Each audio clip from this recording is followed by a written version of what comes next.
Friday night.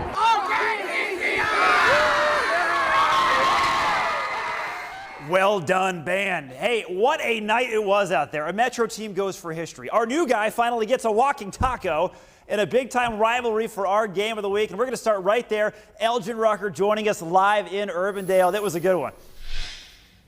Absolutely, Scott. Nothing rivals a crosstown rivalry, and that made this week's Game of the Week a pretty easy one to pick. They're calling this the Battle for Meredith Drive, and that means it's not really a far drive for these two teams to meet. Urbandale hosting Johnston in Week 2 for our Game of the Week. A big turnout for the Jayhawks home opener, but the Dragons pull up too, and they say they want all the smoke. Johnston and Urbandale just 5 miles apart, and with a minute and a half left in the first quarter, Johnston's Jack Rutz launches it about a mile to a wide-open Rex Woodley.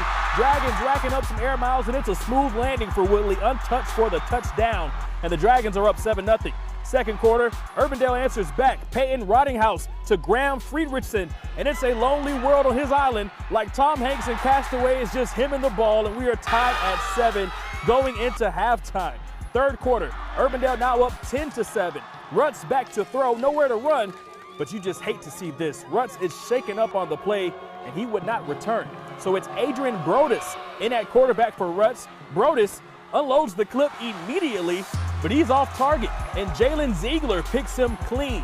Jayhawks pumped up after that INT, running on a full tank of momentum, and that carries over to the fourth quarter. About 2 minutes to play, and running back Benjamin Booth gets in the booth and comes out the backfield like Superman. It takes the whole team to bring him down. His own teammates in disbelief. And a few plays later, this touchdown by Booth means doomsday for Johnston. Dragons just not the same team without Jake Rutz, and Urbandale pulls away late to beat Johnston and take all the bragging rights. Final score 17-7. You know, we look forward to this game every year, you know. I couldn't thank my linemen enough, couldn't have done any of that without them. It felt great, you know, this is only my second start as a varsity player, so just coming out here and doing my job, man, we're confident. We are a lot more confident than we were at the beginning of the season, so we're going to come out, we know we can have the stuff to do it, and we're just going to come out, you know. So an injury to one of the best players on the field. You guys just won the KCCI game of Forgot the my week, so you thing. guys can take this home too.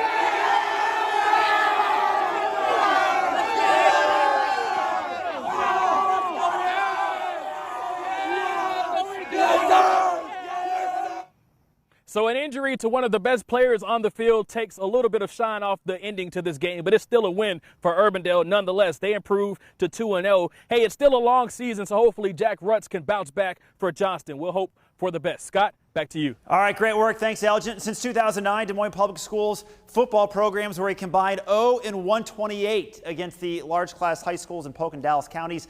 Time to change that. Roosevelt at Waukee. The Riders had a great season last year until they couldn't play anymore after 2 games. Waukee doing what they can. Hayden Huntley, 15 yards down the sidelines. What a catch by Charlie Cross. Led to a 31-yard field goal and a 3-0 lead for the Warriors.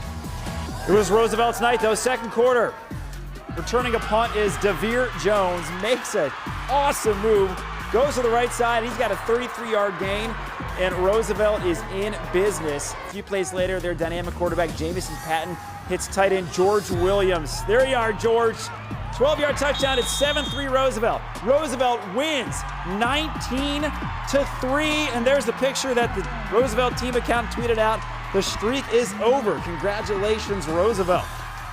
Check out the energy at the Southeast Polk student section. They were bringing it as the top-ranked Rams hosted Valley and wasted no time. Up 6-0. Still 8 minutes to go in the first quarter. Titus Christensen makes it 13-0, just 4 minutes in. Now they're up 16-0. And Jackson Daly's going to throw it right at my camera. Right there. But here comes Cole Falloon. Another touchdown makes it 23-0. Valley able to score twice in the first half, but it's all Rams, 40-21. They are rolling. Waukee Northwest almost beat Valley last week. Tonight they had a shot to knock off Dowling.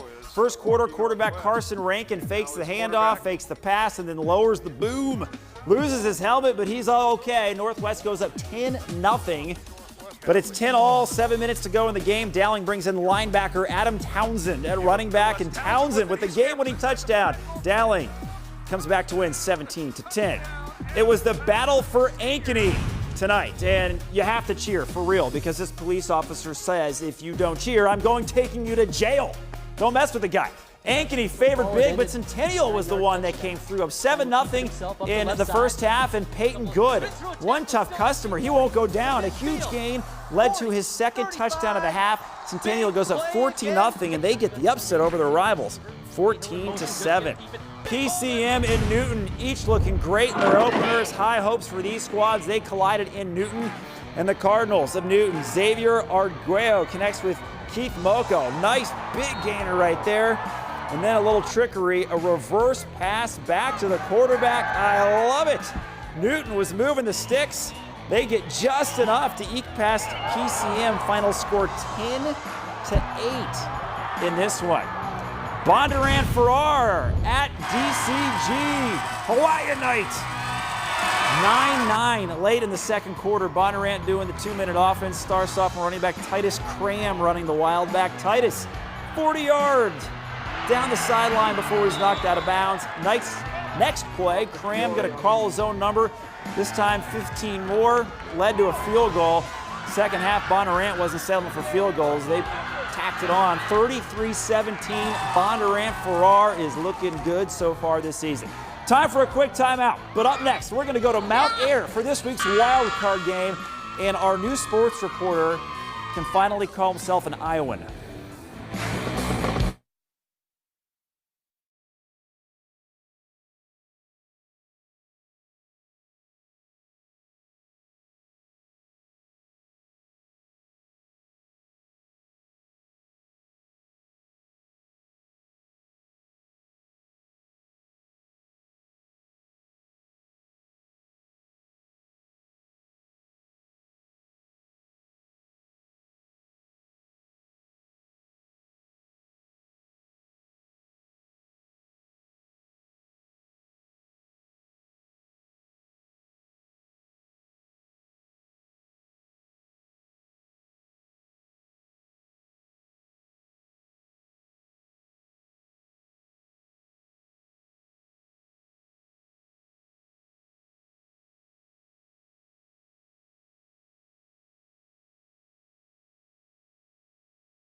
Hey, thanks to Mount Air, and we're joined by Jeff Dubroff, newest member of the KCCI sports team. And Jeff, you took a little road trip tonight. I did. We went an hour and a half south of here, Mount Air taking on Central Decatur. That was our wild card game of the week. Really good one. They say this is a great rivalry. The only thing separating these two teams is just the interstate. So the energy was there. Throw everything out when it comes to a rivalry game. And early on, here come the Cardinals. Matthew Booth, the quarterback on the keeper. He's going to plow his way into the big box. It's 6-0 Central Decatur. Early, a group of fans loving it early on. How about some defense for Central Decatur? Going to have a rollout here. Jackson Frost going to find Adler Shea in the flats. But watch this. Hitting the weight room is Trey Hollinger. Just strips it right out of his hands. Nothing would come after that turnover, though. And finally, here comes Matt Air with some offense. Another throw to the flats. It's going to be Jaden Knight. Get off me. Broken tackle. Going to gain more yards and a first down, and that'll set up this. Adler Shea gets some redemption, punches it in. It would be tied at 6. Mount Air goes on to win this game in unbelievable fashion, 34-27, their first win of the season. I got to say the real winner, though, is Jeff. Moved here from Corpus Christi, Texas, and we said don't come back without trying a walking taco. So there it is. That is lovely. Close up, too. It was delicious. Yeah. I give it an 8 out of 10. I don't know any better, but the first time feeling was delicious, and thank you to everyone out at Mount Air for a really great Friday night and the great hospitality and a great walking taco. Yeah, you look great, Jeff. You look great. I got to tell try you. my best. All right, a couple more quick games before we get out of here. Colfax-Mingo taking on Clark. Colfax-Mingo's Cole Bracewell scampers down the sideline for a big run, but the drive would stall. Clark doing its best, I should say. Spruceton Budenhagen gets the handoff and delivers a massive stiff arm right there. Love it. Get out of my way.